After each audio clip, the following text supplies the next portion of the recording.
Hi and welcome and thank you for joining us at News Direct, the podcast, which is our opportunity weekly for you to catch up with real life stories from local residents in North Lincolnshire. Today, I'm joined by Rachel, who is the head at Holme Valley School. There's a bit of a theme. We do get lots of head teachers, but we don't really. I think we're just interested in really stories and people. And people, I think, who often go into primary school teaching have a really interesting journey to get there, but we're going to learn that. I think, hopefully.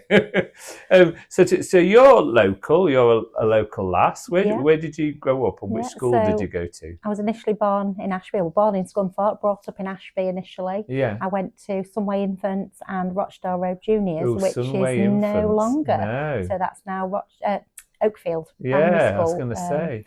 Yeah, so that's where I started my school journey. And so you did go through an infant and junior school. Junior, yeah. And what was that like for you then going? Because I always think that transition's quite a big leap. I'll be honest, I don't really remember. You don't remember? I don't really remember it. No, I have fond memories at school. I love my time at school, which is why I end up working in a school now. Yeah. But it was those teachers, as well as my mum, who's also a teacher, that really gave me that inspiration to go on and be a teacher myself, because going on to be a teacher was all I ever wanted to do. It was the only thing I was ever going to do. Yeah, I think sometimes careers are founded in what good experiences look like, aren't they? They do. Absolutely. So you went to a big school and then you went to big school. So so what was your secondary Frederick school? Goff. Fred Goff. Yeah, So you're actually in the catchment. You actually send young people to the school that you went to. Yeah, and then on to John Leggett. But it's quite interesting that my own children have followed that journey as well. So they actually went to Holme Valley. Yeah. Again, there's another interesting bit of story behind there. Yeah. And then they went to Fred Goff and John Leggett as well. So all my children have followed that same journey as me as well, which is quite interesting. Yeah, it is. So tell me, do you think, were they going to teaching? My oldest daughter is a teacher. Oh, fabulous. Yes, she is. Oh, good. Locally, is she a teacher? She was locally. She was actually a teacher at Oakfield. They go and have lives though, don't they? Yeah, she was a teacher at Oakfield Primary, which obviously was Rochdale Road, of course. my junior school. So lots of local connections. Yeah. And do you ever go back to school? When we had this conversation when we had Rosie on, she said the weirdest time she went back to a school where she went. Yeah, well, I go to Frederick Goff quite frequently because it's the main feeder school for our children. Do you find yourself like I do when I go back to school? I go back and I go, we weren't like this when I was there, when I remember this being this and such. Yeah, do you do that? Absolutely, yes, you do. I mean, Frederick Goff's changed a lot. It's a lot bigger, but there are areas of it that are still very similar. Yeah, lots of new bits now, really, aren't there, I suppose? Yeah, it's a big and very popular school, so it needs to be big. Plenty of space for all the students that want to go there. No, it's true. So what were your favourite subjects at school then? History, geography. Yeah, when I was at school, I absolutely hated maths. Absolutely hated maths. Oh, did you? And what do you think? What was the trigger to that? Do you think? Lack of confidence. And actually, when I was at Frederick Goff, I was told that I wasn't very good at maths and I wouldn't get the grades to be a teacher. So on my mocks, I got an E, and to go to teacher training, you needed to get a C. So I often tell the children at school that journey that, just because you're told you're not good enough at something, and the fact that you're not going to be able to do this, actually that resilience and that drive to, well, do you know what, I'm going to prove you wrong because I want to be a teacher, so I'm going to work really hard. And I did, and I got my C. And then I was able to go on and be a teacher. So that shift for you, it was just determination. But so you'd have done your mocks November time. November time, and then turned it round by the time I did my GCSEs. So that just goes to show you, doesn't it? That you can do it. And were you GCSEs? Yes. Yeah, I was going to say you'd be. Yeah. So in that time, you literally turned around and. Yeah.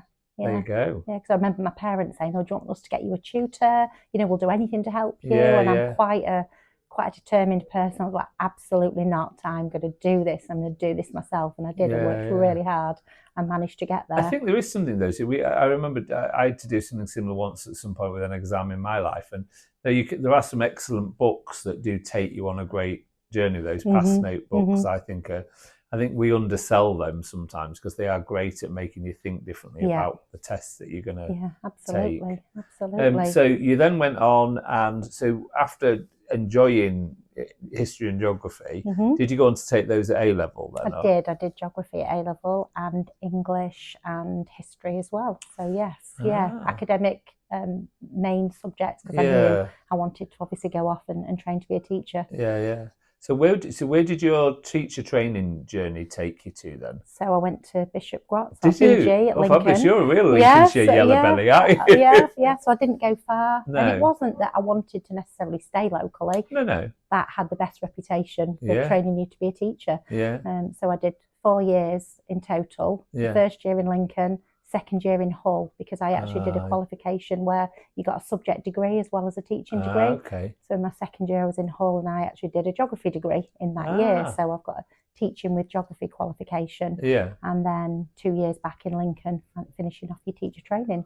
Yeah, that was quite a thing, wasn't it? Shifting over for a year into Hull. Mm-hmm. Yes. Yeah, I remember that. It's but also I think Bishop, as you say, we're quite. Although they've changed the name now. What's it called now? Bishop of Lincoln. Yeah, Bishop of Lincoln. That? It was weird that they were telling me that the other day. I know they've changed, but I think because they said people couldn't understand how to say Grosseteste. It was always BG or Bishop. Yeah, BG. Yeah, it was good. Bishop Grot. That's what we all said. So again, just thinking about that sort of journey from John Leggett into that, and you kept that determination, still wanting to go into teaching. But clearly having that subject, you never thought of going into secondary then, because you clearly had that. No. But did you presumably you had that option, did you? Well, you've got a PGC and you've got a... Yeah. No, it was always primary for me. You always went to go to primary. But always Key Stage 2, juniors, year 3 to year 6. My mum was a reception teacher.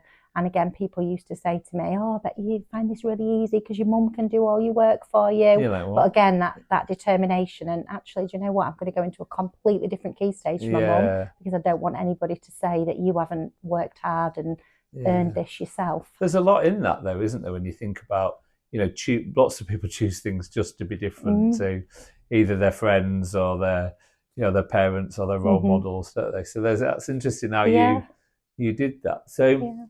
So you left, you graduated, having had a year in Hull, having a wonderful time at university, and then you went into the real life world of teaching.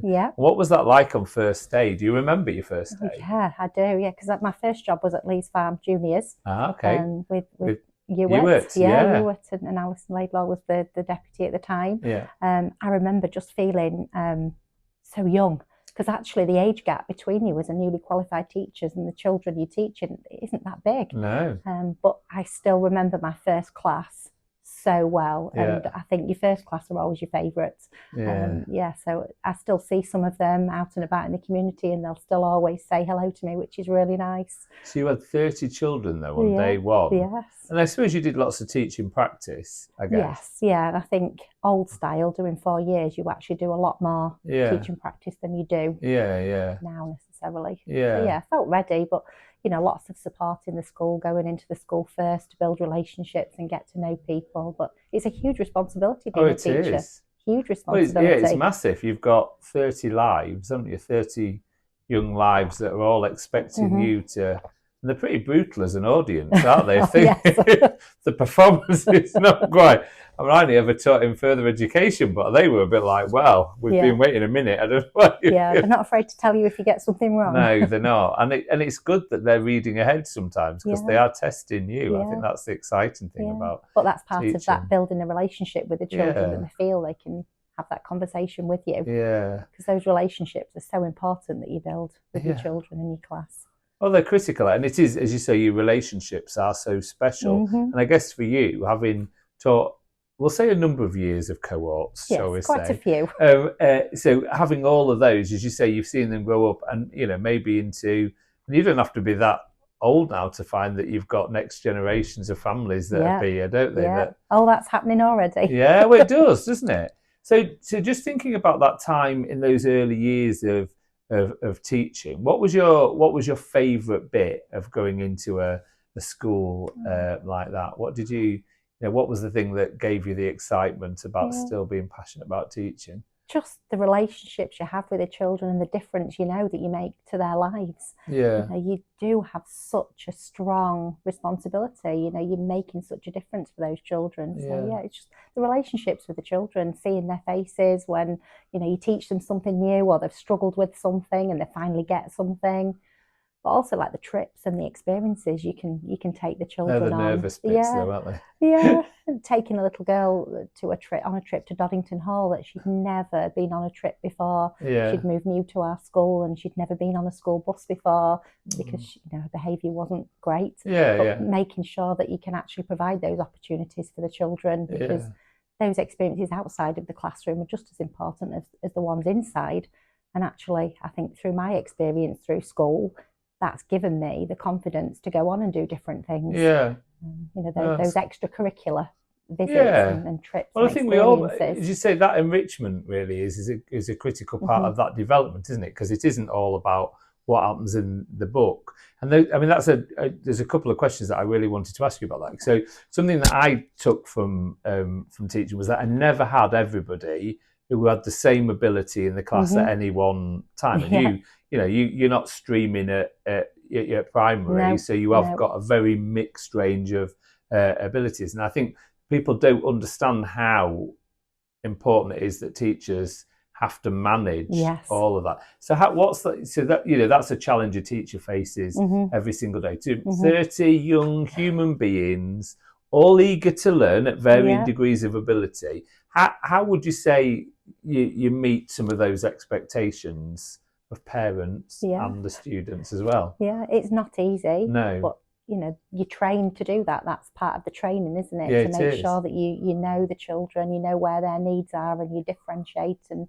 support, but actually making sure you keep those expectations high, because even the children that do struggle with learning, they still have potential, they're still able to make progress, and it might not be in maths and English, it might be in history, geography, science, it might be on an extracurricular activity, it might be a sporting area. So making sure that you're giving them those broad and balanced opportunities so that they can find something that they have success in is really important. And it is when you think about, not everybody goes on to be a teacher, not everybody goes to work on the steelworks, not everybody goes to be so we've all got different and that's a big challenge in the modern day, because we're actually teaching children and training them up and preparing them for a world of work that we don't know what that looks like. With the invention of AI and all the technology, we don't know what jobs our children are going to go on to do. Yeah. It is scope, but again, I suppose it's those core components of skills that, bringing breadth to communication, I guess, is one of them, along many others, I guess. Yeah. The reading and all those sorts of things. So over the years, I know I've been to your school for lots of different reasons. I know I've been through Imagination Library, which is something as a council we've done as a stimulus to get young people into reading before they get to school. How do you think that has worked, or has it worked? Yeah, our children love reading, and it's something that we really promote in our school, reading for pleasure. Like I say, we work really closely with Imagination Library, but also with Sarah Tippler, the Pink Lady, comes into school frequently to try and promote that. But we work alongside Imagination Library, so we get the books into school as well. So we're able to do it in conjunction with the book that the child gets at home. But lots of work on reading for pleasure, because it's something that not all children enjoy doing, so you've got to try and find ways to motivate children to enjoy reading. And not see it as a chore, because it's going back to that functional skills element, isn't it? That's the thing that enables a young person to access any career, isn't it, I guess? But finding different ways to motivate and engage children. So it might be reading online, so looking at different digital technologies you can use to try and motivate them to read. And do you think being in the class, well, clearly it's changed, but do you think it's changed? How has it changed being in a classroom from when you first started? Oh, definitely the use of technology, particularly at Holme Valley. We like technology. We like things that are different and that motivate and engage the children. So we do actually use a program at the minute which uses AI to support teaching and learning in maths. So the teacher still does their input as normal. The children start answering questions on their iPad, and then AI guides them to either more consolidation or to move on to more challenging learning. The teachers aren't defunct, they don't just sit with their feet up. No. It actually helps them be more effective teachers, because they can really judge where the children are at and what additional support they need. And so it's definitely technology. I can imagine. But are the needs of children different, would you say? Not them as individuals, but I mean, I think there's obviously something I get lots of feedback on, who are the more children who are now being identified as being neurodivergent or having additional learning needs. How do Yeah. you think that's changed teaching? It's made it more difficult. It definitely has made it more challenging because, like we said about the different needs in your classroom, it definitely has got wider. Yeah. So you have got more children with a wider range of need that you're needing to provide that support for. But yeah, it's definitely changed over time. And it creates excitement because children have got different personalities and you need to learn different ways to support different children. Yeah. But it does also come with its challenges because those children do need a lot more additional support. And like all public services, funding's not easy, access to support and different resources aren't always easy to get hold of. No. So thinking about your career, so you started day one in that school with you. Yeah. Where did you go beyond that? How long were you there? So I stayed at Leeds Farm for 11 years, Yeah. actually. So mainly full-time, but I had a couple of years part-time while I had my own family. Yeah. And then decided after 11 years I was maybe ready for something different. So started looking about different schools and a job came up at Holme Valley. So I'd actually moved into the Timberlands area, so my own children could go to Holme Valley. That was the school I picked for them, and I was a governor there. So somebody said, "Oh, why don't you apply at Holme Valley?" I said, "Absolutely not, because I'm not good enough to work there. I'm not a good enough teacher to work at Holme Valley because the teachers there are all amazing." And somebody said, "Well, you'd be really good." And actually, the job that was available was for a geography lead. And obviously, I'd done my background was in geography, so my husband had said, just go for it, apply. So I spoke to my children who were in year 5 and year 3 at the time. How would you feel if I worked at your school? And they're like, yeah, we're not bothered, it'll be fine. So applied for the job and started there in 2011.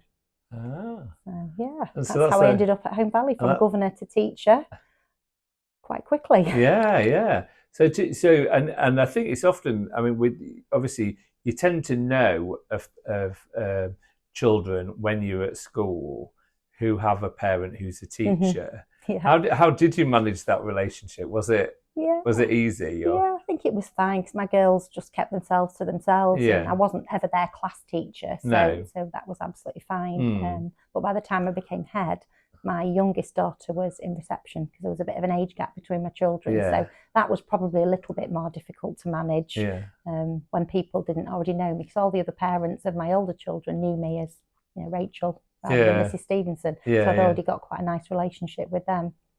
So you moved then, you got there, you had your 11 years, you moved there, you started this new geography. What was the ascendancy into being a head like? Was it a quick thing? Or? After about a year, a job was advertised for assistant head. And again, somebody said internally, are you going to apply for it? It's like, oh no chance, I'm not good enough to be assistant head. And somebody along the way twisted my arm and I decided to apply and was successful. But then after a short period of time being acting head, the head teacher and the deputy retired. We got a new head, and after 6 weeks, he was no longer in post. So I was actually sitting in the Plowright Theatre one Friday afternoon, watching my children in the local dance school show, and got a phone call to say on Monday when you go back, you're acting head. So that was in 2014. So became acting head for a year, and then decided to apply for the role. So I'm actually in my 12th year as head there. God. And did you always want to be a head? I did, because I knew as a head teacher you could actually have a bigger influence over the difference you made over children. So rather than it just be your class of 30, you could have an influence over a whole school and make a difference to a much wider group of children. But I probably didn't expect it to be that quickly. Well, and it was quick, really, wasn't it? So obviously being new to leadership, and I relate to this, but when I was, it's sort of like it's quite difficult suddenly being in charge of every element of because you've all the resources, all the staff, all the all the outcomes in terms of learning. And what was that like as a new head? See, leadership of a school is crazy because actually I'm trained to be a teacher, but it's almost like running a business because you're responsible not only for the children, the parents, the staff, all the HR stuff, a huge budget, and then the building, the managing of the building. You're expected to be an expert in plumbing and catering and asbestos and all of these gave different areas. We gave you some solar panels. Sorry about that. Solar panels. Yeah. So it's a crazy job, really. The amount of things that you need to be responsible for when you're actually trained to be a teacher. But I actually love that challenge. I love the difference in my day where one minute you can be talking to a child and praising them for a piece of work they've done. And then the next minute you're having to work out how to turn the water back on because, the water stopped working or something. And at any one time, a parent can come to your door and say, this is today's challenge. Yeah, absolutely. Absolutely. And that happens frequently because Holme Valley is quite a large school. 420 children on roll. So it's a lot, isn't it? Yeah. I think again, as you say, we're getting a context for what it's like working in a school, managing a class, managing a school, and all the other things. And I think the other thing that I'd say, every time that I meet you and your team outside, it feels very much like a team. Oh, very much so. Yeah, they're a real great bunch of staff that work at Holme Valley, and I think we've talked about the importance of relationships with the children. The importance of relationships within that staff team is absolutely key. Because you can't make any change, you can't move your school forward without the buy-in of your team. And actually our team have got such strong relationships. And I think modelling that to the children is really important as well, so the children can see the strength of relationships between the adults as well, and the way the adults say good morning to each other and say thank you in the corridor. You model that to the children. But no, they are a great team. And it sort of strikes you as soon as you see them. You think, oh my God, that's a team that's there to support each other, and they're really, because you sort of need that anyway in any job, don't you? So just thinking about the successes, I think, because I think people don't understand that, you talked about this school that's 400 and odd pupils, but, not only do you great things for those children, you're also very high up in education outcomes in the country, not just locally. You're was there a point in which you're the top 3 in the country or something? So I think our results last year were in the 98th percentile for reading, and the 93rd percentile overall. So really high outcomes for the children. By the end of year 6. And how does it feel because you have to do the work to try and lead the team to get people to perform, to be able to get the young people to do that. How does it feel when you see that as a result? Yeah, it's amazing. But actually, it's not just amazing for us, it's amazing for the children. Because you've got the children to the place they need to be to be able to successfully transition onto secondary school. Because that's what we're all about in education. We're about setting up the children ready for those next steps. Whether it be moving from year 1 to year 2 or moving from year 6 to year 7, but equiping them for the future, so that they're able to go on and be successful in the future. Well, that's it, isn't it? You don't get to, and then you get another year. Yeah, absolutely. And even though those outcomes, they are so important, I do think one of the successes of our school is that balance of those positive outcomes, but that really broad and balanced curriculum. Knowing that it's not just maths and English and results driven. The whole curriculum and those enrichment opportunities are really important and well established. And what would you do, thinking about they often say in leadership, you've got to be able to identify your strengths and your weaknesses. When you started, what would you say your strengths and weaknesses were, and what would you say they are now? It's not a job interview. That's a tricky one. What are my strengths? I mean, I'm incredibly hardworking. I'm incredibly driven, and I think that is a real strength, because working in education is challenging, and you can't give up. And I think that's still a strength now. But I do think an area, development. We don't say weakness anymore. An area for development is, knowing where my weaknesses are, or where my areas for development are, and building that team around me. So making sure that I've got a really strong leadership team who have got skills that complement me, and actually knowing that teamwork is important, even though overall I'm in charge and the ultimate responsibility is with me. Actually that broader team have got that skill set to be able to move the school forward. It's not just all on me, it's on that wider team. Absolutely. And that was what you call a great answer. But because it's true. It is, because being able to acknowledge you are nothing without the people around you is critical. You can't. And we had a similar thing today where someone said, "Isn't it great?" And you did this, and I said, "No, I didn't. You all did the work to get me to you." Absolutely. Yeah. But you've got to be there, present in that space as well. So we all have a role, don't we? Absolutely. So, what advice would you give? So you're thinking about that little girl who tipped up for her first day at school, who wanted to be a teacher, and then ended up in this great. Well, what advice would you give that little girl today as she started to embark on her journey? Yeah. If you've got a dream, if you've got an ambition, stick to it, go for it. Don't let anybody tell you can't do it, or you're not good enough to do it. Absolutely stick with it and go for it. And hard work, determination, resilience will get you where you want to be. And, use those role models around you. Don't be afraid to ask for help and advice along the way. Yeah. We have a bit of a joke, so sometimes I'll say, well, I'm still a new head teacher. I don't know. Help me.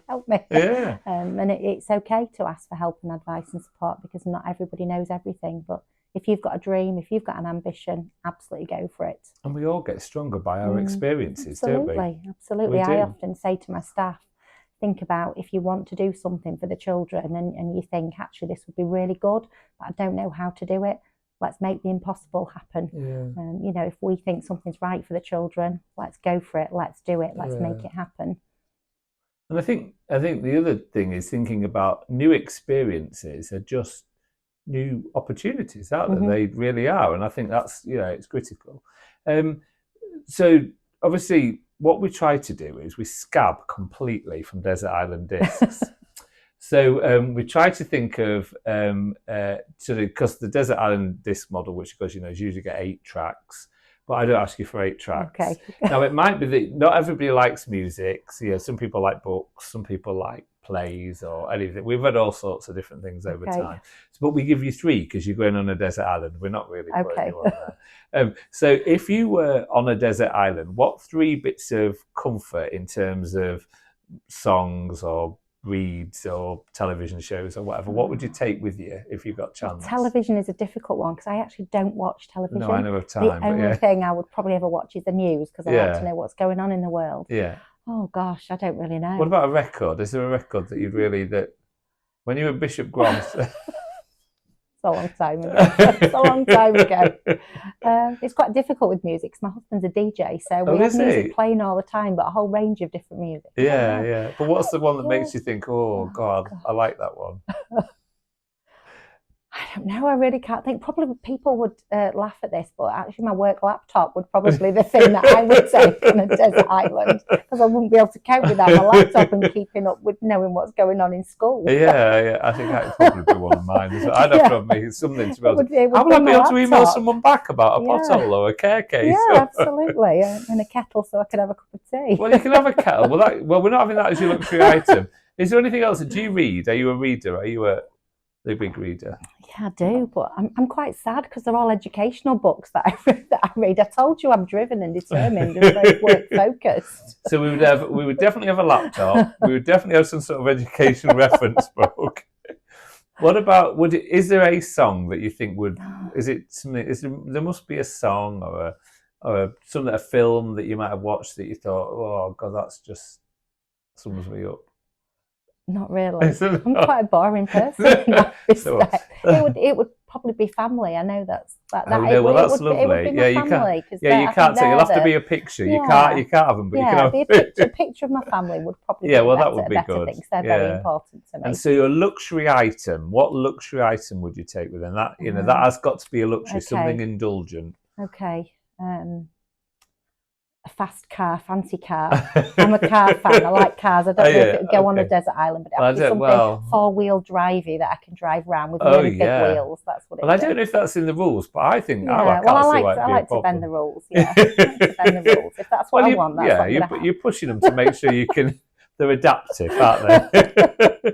Oh well, Rachel, thanks ever so much for your time today. And I think particularly what's happening is, as you say, things are not always easy for everybody on their journey, but you can achieve. And I liked your piece of advice for your younger you, which is keep going and keep being tenacious. Yeah, absolutely.